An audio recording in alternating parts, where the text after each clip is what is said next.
भक्तों, चाहे मर जाना, पर सावन में ये 5 गलती भूल कर भी मत करना। चाहे आपके आगे मौत ही क्यों ना खड़ी हो, लेकिन सावन में ये 5 बुरे काम मत करना। पूरे सावन सोमवार का लाभ नष्ट हो जाएगा। और सावन में बैंगन क्यों नहीं खाते? सावन व्रत में क्या क्या खाना चाहिए भक्तों? सावन में हल्दी से क्यों बचा जाता है? और सावन सोमवार का व्रत ये 3 महिलाएं क्यों नहीं रख सकती? ये सभी बातें आज हम इस सावन की इस वीडियो में बताएंगे।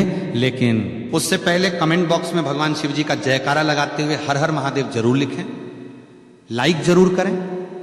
भगवान शिव जी की भक्ति का यह सफर बहुत ही अद्भुत है, इसलिए इस वीडियो को एक पल के लिए भी छोड़कर मत जाना, क्योंकि शास्त्रों में लिखा है कि अधूरी जानकारी हमेशा सर्वनाश का कारण ही बनती है। भक्तों, वर्ष 2026 में सावन का पावन महीना 30 जुलाई दिन गुरुवार से प्रारंभ होकर 28 अगस्त तक रहेगा। यह महीना भगवान शिव जी और माता पार्वती की उपासना के लिए अत्यंत शुभ और मंगलकारी माना जाता है। इस वर्ष सावन के दौरान कुल 4 सोमवार व्रत पड़ रहे हैं, जिनका विशेष धार्मिक महत्व है। पहला सावन सोमवार व्रत 3 अगस्त को मनाया जाएगा, दूसरा सोमवार 10 अगस्त को, तीसरा 17 अगस्त को और सावन का चौथा तथा अंतिम सोमवार व्रत 20 अगस्त को होगा।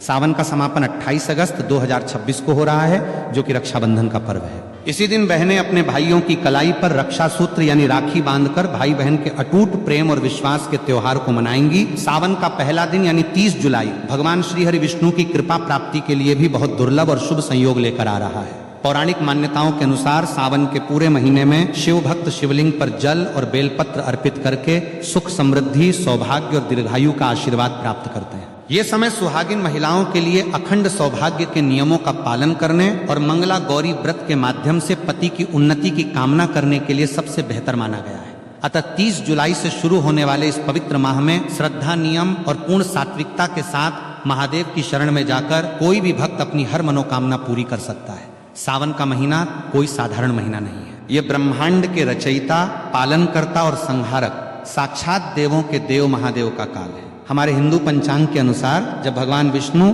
आषाढ़ मास की देवश्रेणी एकादशी को 4 महीनों के लिए योग निद्रा में चले जाते हैं और पाताल लोक की ओर प्रस्थान करते हैं, तब पूरी सृष्टि पर एक पल के लिए अंधकार छाने लगता है। उस समय ब्रह्मांड को विनाश से बचाने के लिए महादेव स्वयं इस सृष्टि का पूरा कार्यभार अपने हाथों में लेते हैं।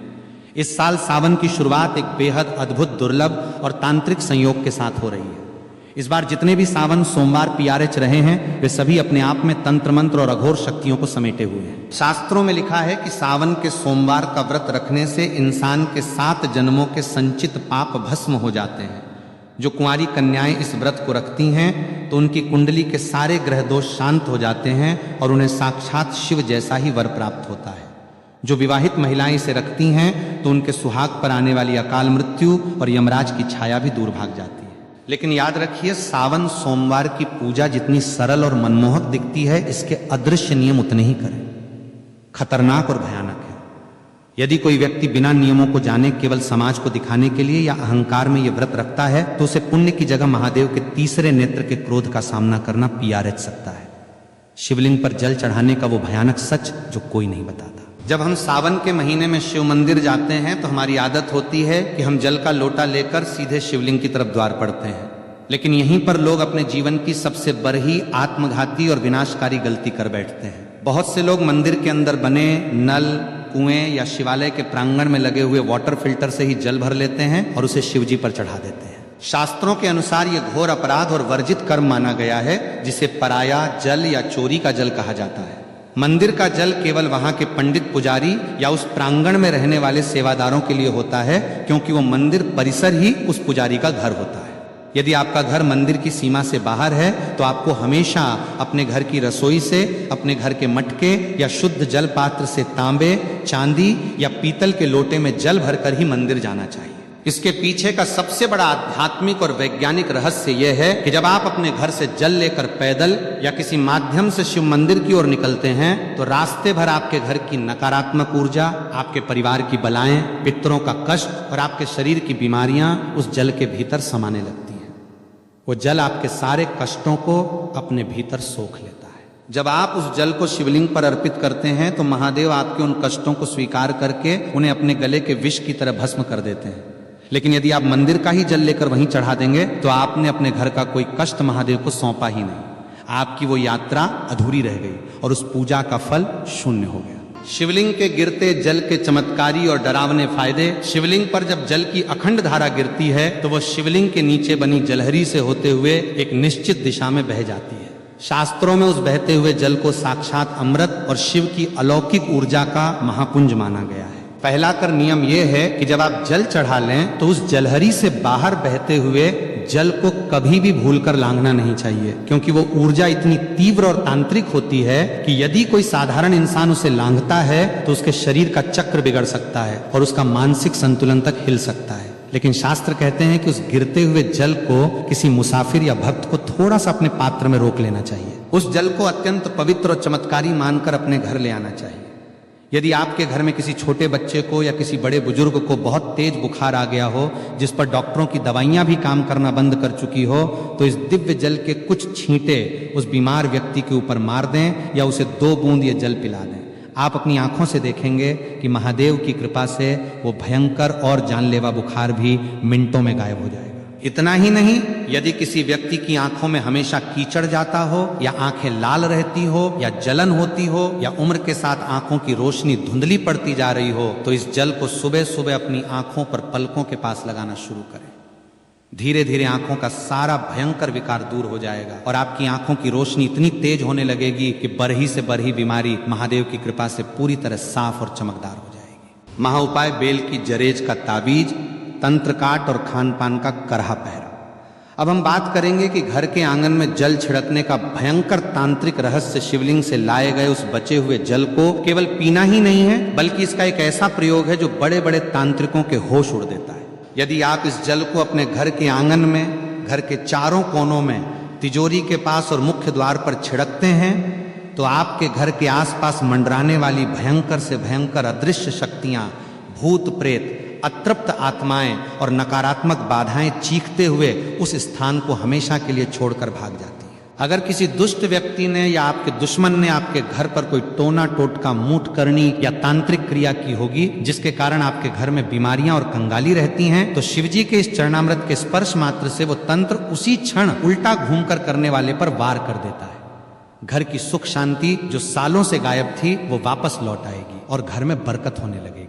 लेकिन एक डरावनी चेतावनी याद रहे कि इस जल को कभी भी पैर नहीं लगना चाहिए और ना ही इसे किसी गंदे या अशुद्ध स्थान पर रखना चाहिए और ना ही इसे बाथरूम के आसपास ले जाना चाहिए, अन्यथा इसके परिणाम बहुत ही भयानक और विनाशकारी हो सकते हैं। जल और दूध में क्या मिलाकर चढ़ाएं और धतूरे का गुप्त गणित भोलेनाथ को प्रसन्न करने के लिए केवल सादा जल ही काफी है, क्योंकि भोले बाबा आशुतोष हैं। लेकिन यदि आप अपने जीवन की किसी विशेष और बहुत पुरानी और अधूरी मनोकामना को पूरा करना चाहते हैं तो जल में कुछ विशेष गुप्त वस्तुएं मिलाना अनिवार्य है। सावन के महीने में यदि आप शिवलिंग पर गन्ने का ताजा रस या जूस चढ़ाते हैं तो माता लक्ष्मी जी आपके घर में साक्षात बंध जाती है और दरिद्रता कितनी भी बड़ी हो या कर्ज का पहाड़ कितना भी ऊंचा हो, वो महादेव के सामने घुटने टेक देता है। यदि आपको लगता है कि आपके घर में पितृदोष है या राहु केतु की महादशा चल रही है या बनते काम एन वक्त पर बिगड़ जाते हैं, तो जल के अंदर थोड़े से काले तिल मिलाकर AUM नमः शिवाय का 108 बार जाप करते हुए शिवलिंग पर अर्पित करें।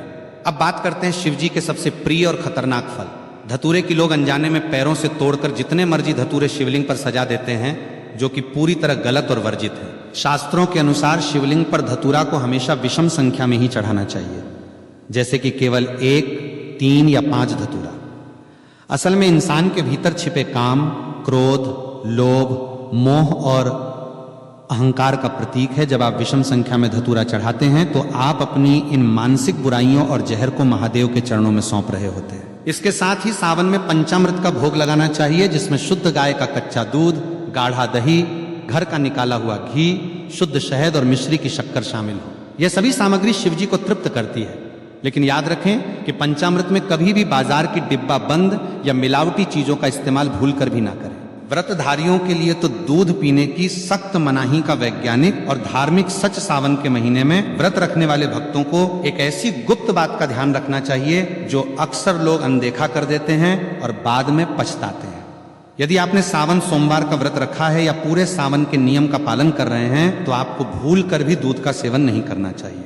इसके 2 बहुत बड़े और ठोस कारण हैं। पहला कारण पूरी तरह धार्मिक है। सावन के महीने में दूध पूरी तरह से भगवान शिव को समर्पित होता है, क्योंकि समुद्र मंथन के समय निकले विष के कारण उनके कंठ में जो भयंकर जलन हो रही थी उसे शांत करने के लिए सभी देवताओं ने उन पर दूध और जल चढ़ाया था।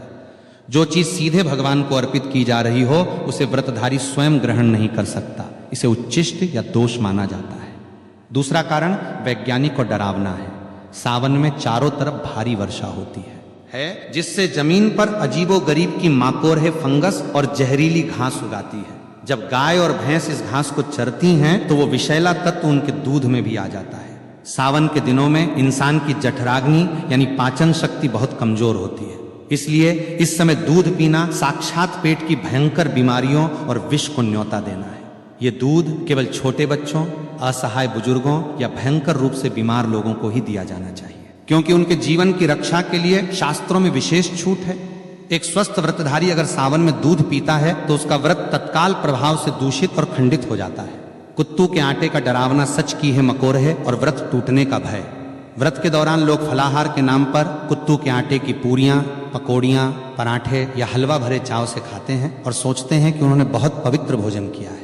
लेकिन क्या आपको पता है कि बाजार में मिलने वाले कुत्तू के आटे में एक ऐसा डरावना रहस्य छिपा है जो आपके व्रत को पूरी तरह नष्ट करके आपको नरक का भागी बना सकता है। कुत्तू का आटा काफी समय पहले पीसकर बोरियों में बंद करके रखा जाता है, जिसके कारण नमी पाकर उसके भीतर बहुत ही बारीक, सूक्ष्म और छोटे छोटे कीड़े मकोड़े पैदा हो जाते हैं, जिन्हें बिना गौर किए नग्न आंखों से देखना नामुमकिन सा होता है। यदि आप बाजार से पैकेट या खुला आटा लाकर बिना उसे अच्छी तरह जांचें और बिना बहुत बारीक छलनी से छाने सीधे तेल में तलकर इस्तेमाल कर लेते हैं तो अन्न जाने में आप उन सैकड़ों जीवित जीवों और कीड़ों को भी पकाकर खा जाते हैं।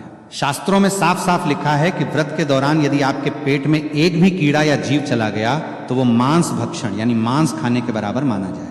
जैसे ही आपने अनजाने में भी उस मांस रूपी की को खाया तो आपका व्रत उसी क्षण पूरी तरह टूट गया और आपको व्रत के पुण्य की जगह जीव हत्या का भयंकर पाप लग गया और आपका मानस पूरी तरह अपवित्र हो गया। इसलिए जब भी कुत्तू के आटे का प्रयोग करें, लेकिन उसे पहले धूप में सुखाएं और बारीक छलनी से 3 बार छानें और पूरी तरह आश्वस्त होने के बाद ही खाएं। व्रत में नमक के नाम पर केवल और केवल शुद्ध सेंधा नमक का ही प्रयोग होना चाहिए। साधारण समुद्री नमक का एक दाना भी व्रत को नष्ट कर देता है।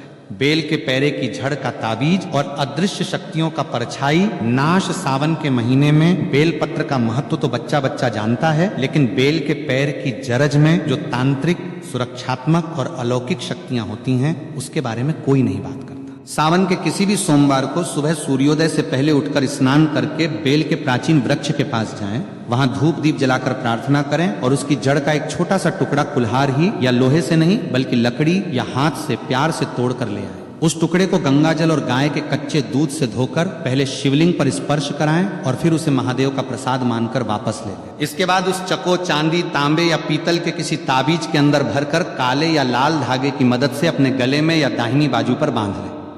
ये कोई साधारण लकर ही नहीं रह जाती, ये साक्षात महादेव का त्रिशूल और सुरक्षा कवच बन जाती है।